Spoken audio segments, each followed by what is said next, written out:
but it's very sweet. And it's sweet because, and as you gain the understanding, because you are remembering in a way yourself, you are getting in tune to yourself. The more and more we get in tune to ourselves, the more joy, the more peace, the more fulfillment one will feel. It's like coming back home. See, after traveling here, there, people go for sightseeing and this and that. Finally, they say, "Chalo, abhi ghar jate hai." So that thought itself gives them great pleasure. Now I am going back home. And the more they move towards home, the better they feel. And finally, they reach home. Pahunch gaye Baba. Similarly, this chanting Bhagwan's name or remembering him is like going back home, to our own home. We have been roaming in this samsara for many, many lifetimes. Now we have to go back home. Hari home. Gurudev used to say, Hari home. And to Hari home, we have to chant Hari Om. So Hari Om. Next verse. Mamupetya punarjanma dukkhalayam ashashvatam napnuvanti mahatmanaha samsiddhim paramam gataha mamupetya punarjanma dukkhalayam ashashvatam napnuvanti mahatmanaha samsiddhim paramam gataha. So when we chant Bhagwan's name, we chant Om and remember him, that supreme reality, we attain that supreme gati, the supreme state of realization. But what is so great about it? What is so special about it? What is the speciality of this param gati which one attains? Bhagwan says that one who attains me, mam upetya, one who attains me, the ultimate goal of all beings, is to attain me, is to come and identify with me. So, mam upetya, having attained me, punarjanma na apnuvanti, they don't have to take birth again. One becomes free of taking again and again birth in this samsara. Punarapi jananam, punarapi maranam, this whole cycle of transmigration comes to an end. See, as a human being, for a short time, when things are under our control, seemingly we feel, very nice. But all the time, the birth is not, may not be as human being and may not be so conducive. So constantly, there are sorrows and there are pain in various types of life forms. So Bhagwan, briefly, he gives the story of everyone's life. He said, dukkhalayam ashashvatam. This janma and this samsara is dukkhalaya. Dukkhalaya means the very abode of sorrow. Little bit joy in between and then sorrow, pain, trouble. Therefore, if you ask someone, how are you? They say, I am fine. But if you ask second time, third time, then they will start telling the entire story. So we have this good, culture, maybe picked up from the Western people, I don't know. How are you? You say, and just keep walking. Hi, how are you? Fine, yeah. But if you stop and really want to tell the person or really want to listen, you will hear all the sad stories. I also hear actually. You think I don't have such? I also, people sometimes come and tell their sad stories to me. And it's good actually for me. I gain more vairagya after listening to the stories. And you never know who will, outwardly people appear very happy, very nice, lot of wealth is there, name is there in the world, all health is also there, everything is there. You might feel that, oh, that person must be the very embodiment of all joy. Same person comes and tells sad stories. Swami ji, kya bataya aapko? And they want to start from the beginning, like complete in detail.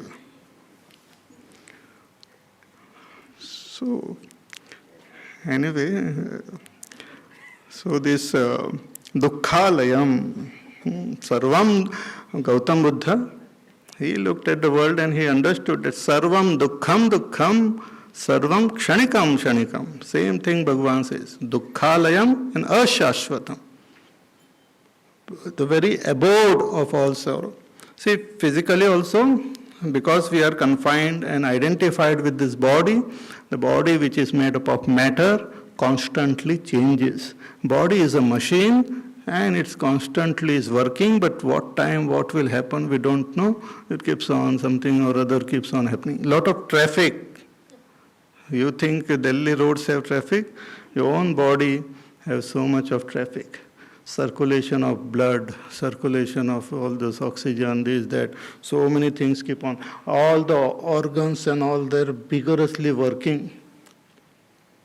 You eat one laddu, but to digest that, all these organs, they have to struggle like anything. Constantly. Non-stop. Even when you are asleep, those poor organs, they are working. When it will stop, when something will go wrong, nobody knows. So the body itself is the abode of, and as one grows, then you will start knowing how many joints are there. As a young kid and all, we don't know how many joints we have. But as we grow, अरे यहाँ पर भी joint होता है क्या? If we sit, we can't stand. If we stand, we can't sit. So all sorts of trouble start coming from the body.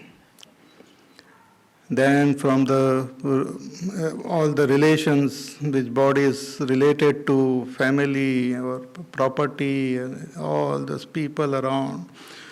So full of different types of sorrow. There are 3 types of sorrows mentioned: Adi Daivik, Adi Bhautik, and Adhyatmik. Adi Daivik means sorrow from the cosmos, cosmic, which we don't have any control. From the totality, like some war, famine, some natural, some disaster, don't have any control. Some meteorite comes and bangs on the earth or something like that. Then there is Adi Bhautik, from the surrounding, from the neighborhood, from the government, from the municipality, from the MCD.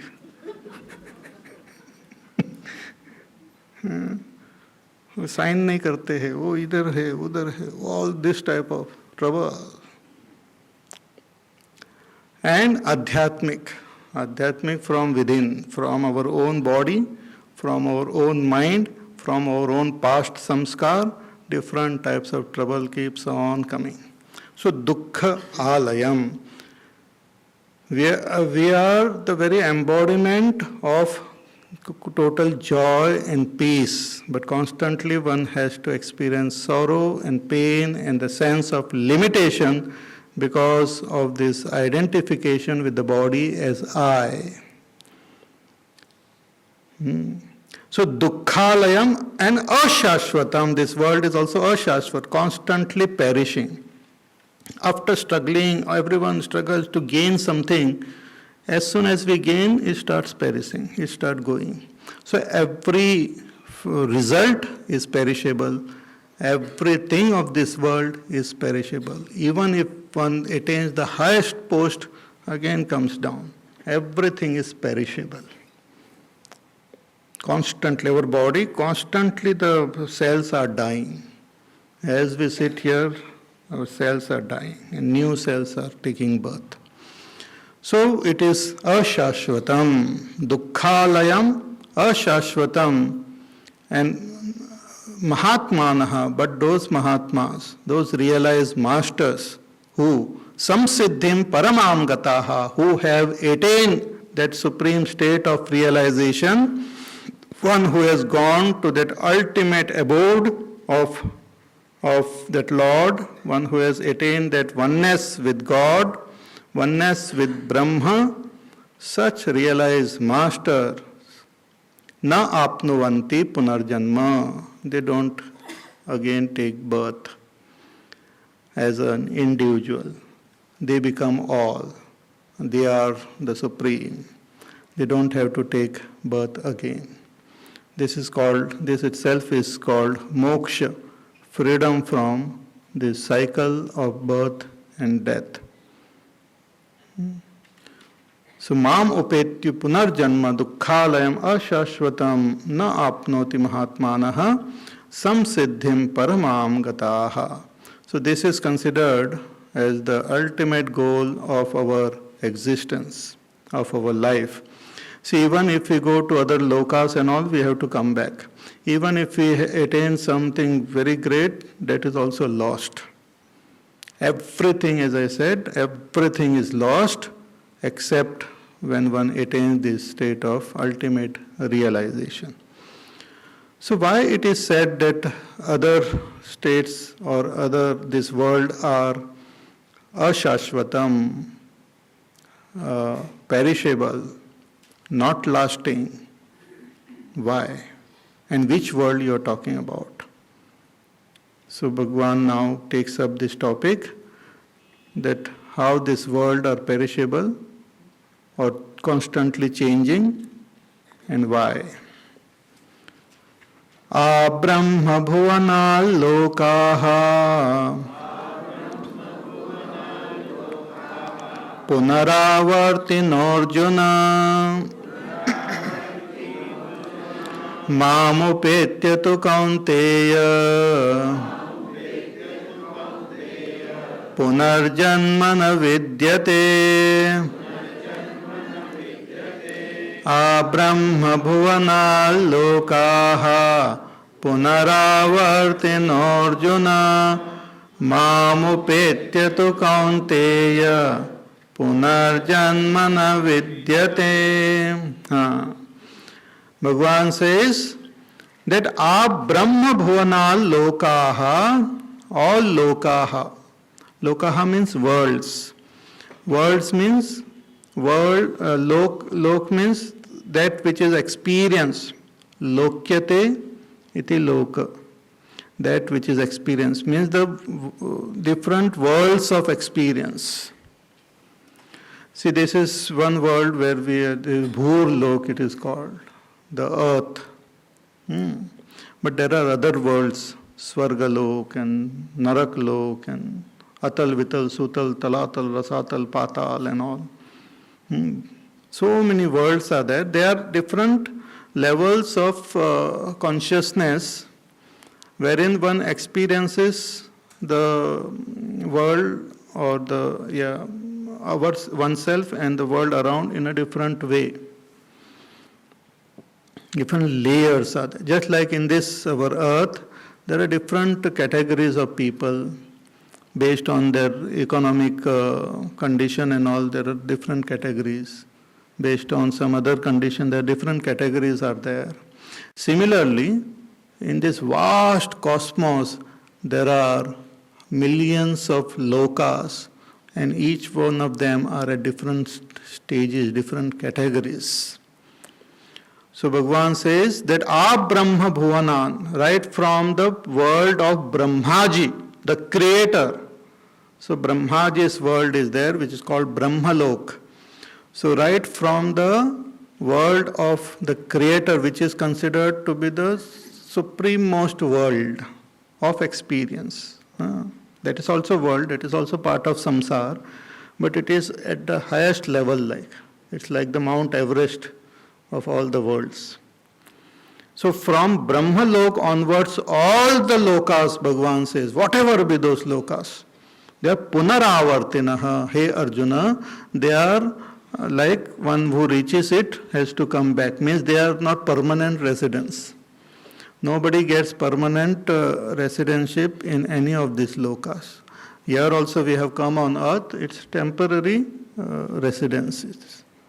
No, मेरा तो permanent है घर. Your घर might be permanent, but you are temporary. So many times people make all those things, arrangement, this, that and all. Once we leave this world, in which world we will go, we don't know. Millions of variety of worlds are there. It's like our dream. Suppose you go to sleep, what dream will come to you, you yourself will not be able to tell. But it is a world in which you live. It's also a world. There also you experience joys and sorrows. There also you experience pain, pleasure. There also you might have a family and people around. Our scriptures like Yoga Vasishtha tells about these various worlds and how they are like dream worlds only. One may experience the entire lifetime in a dream and wakes up in a different place and different time altogether. So all these worlds, Bhagavan says, they are punaravartini. They are just worlds of experience.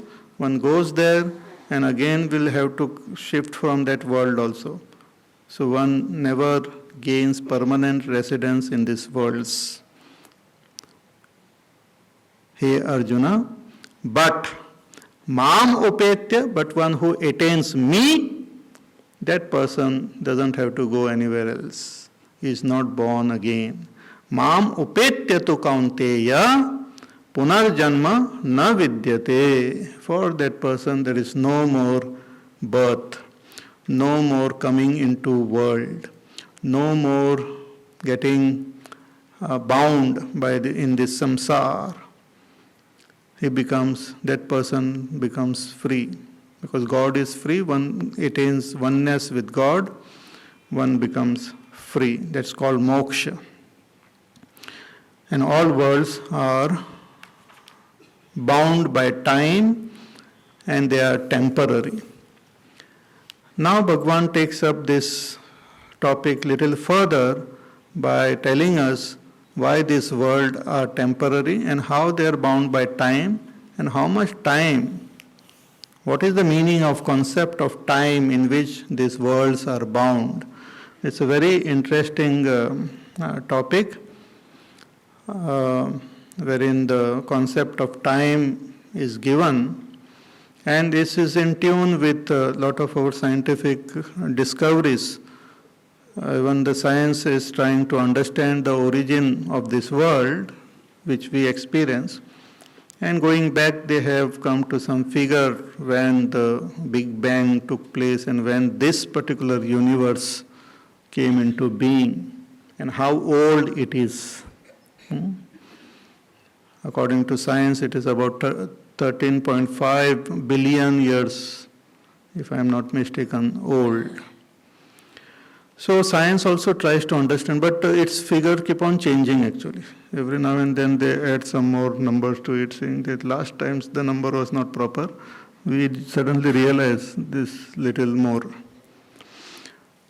So similarly, our scriptures also have talked about this world and the time frame in which.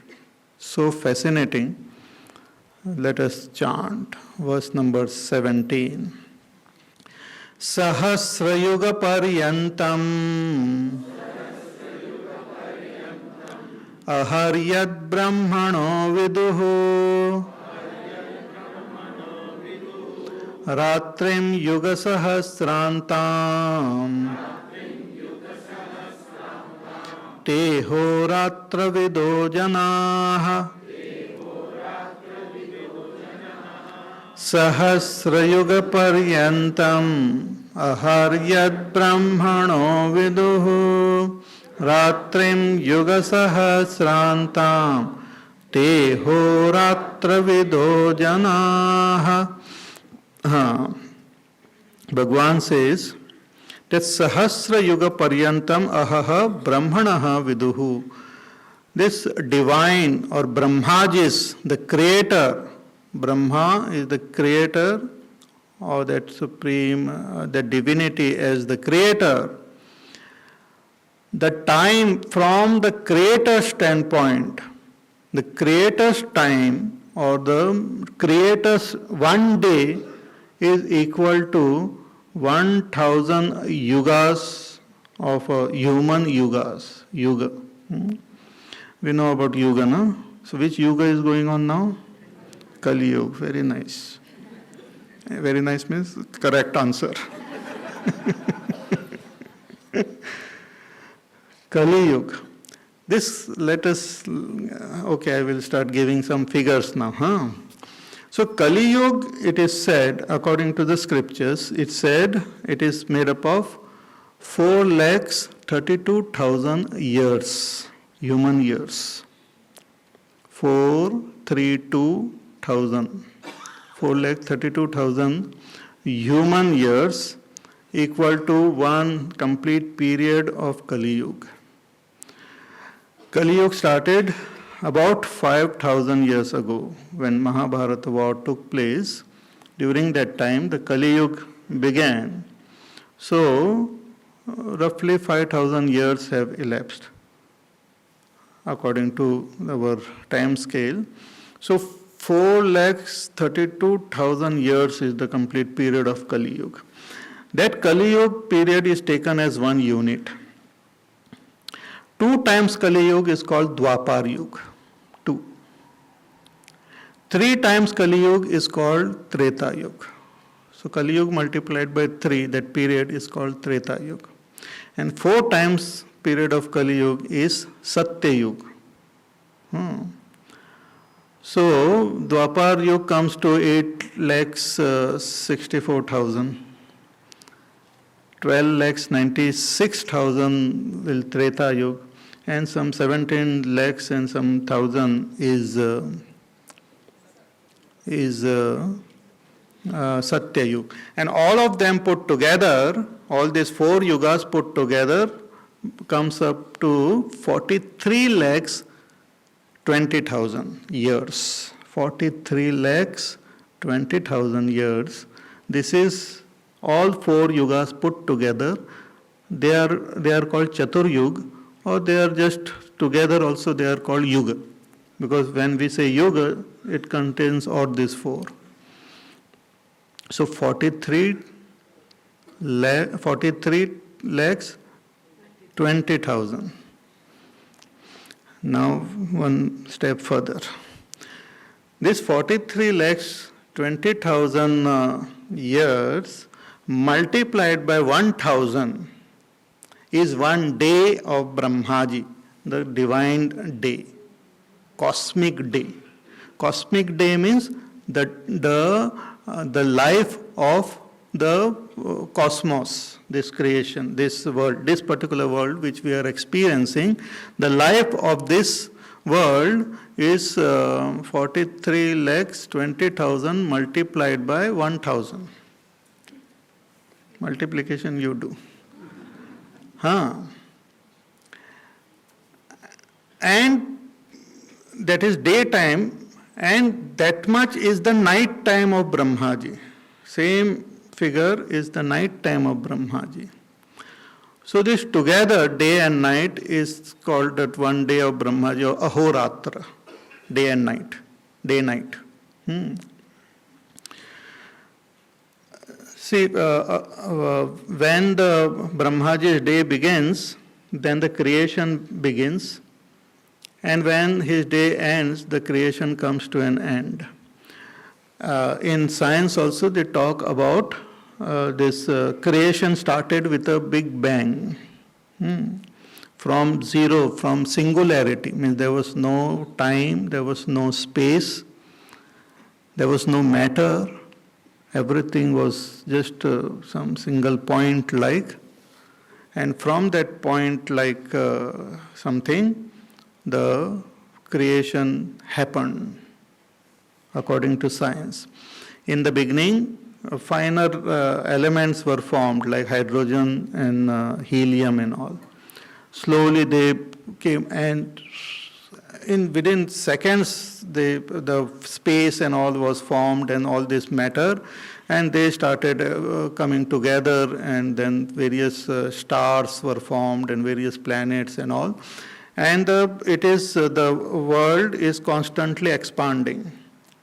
The space and everything is constantly expanding. So there are millions and billions of galaxies are there. Our own galaxies, Milky Way, like that there are billions of galaxies, and all these galaxies are moving away from each other at present.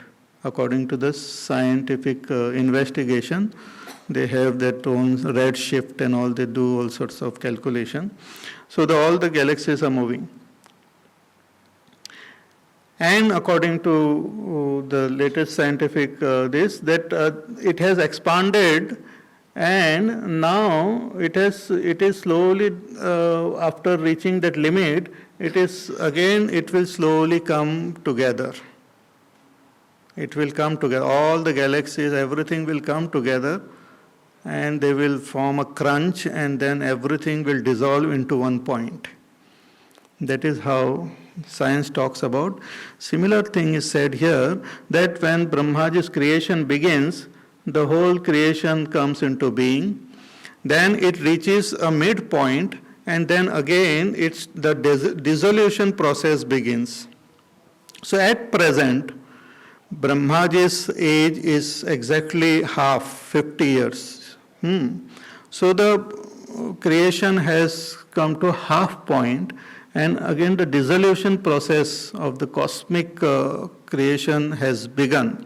So when we chant, even when we do puja and all, we have to say all this exact time. So Brahmaji's, we say 50 years have elapsed.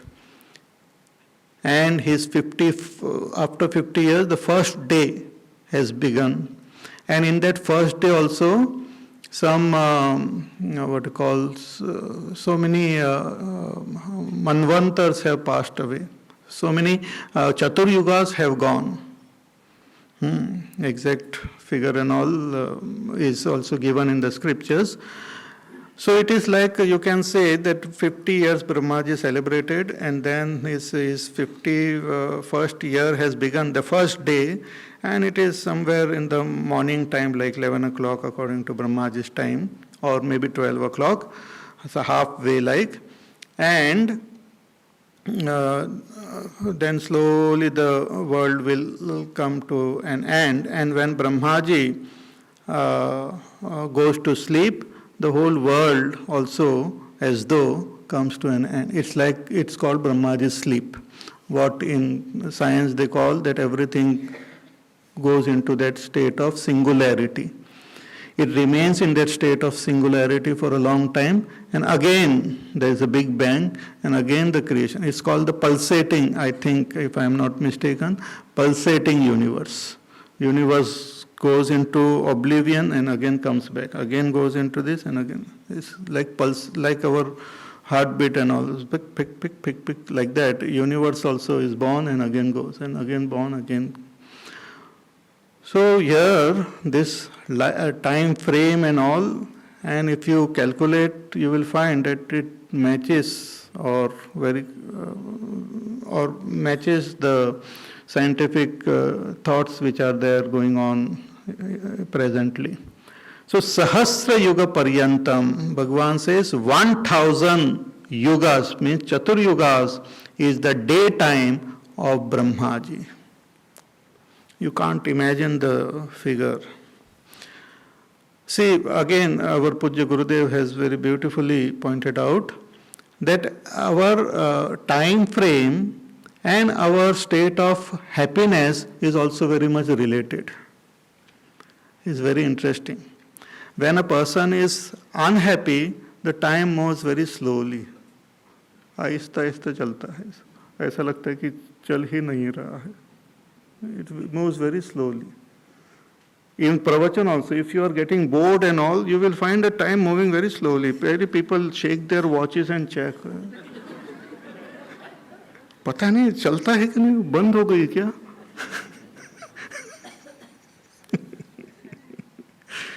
It moves very slowly. But if you enjoy,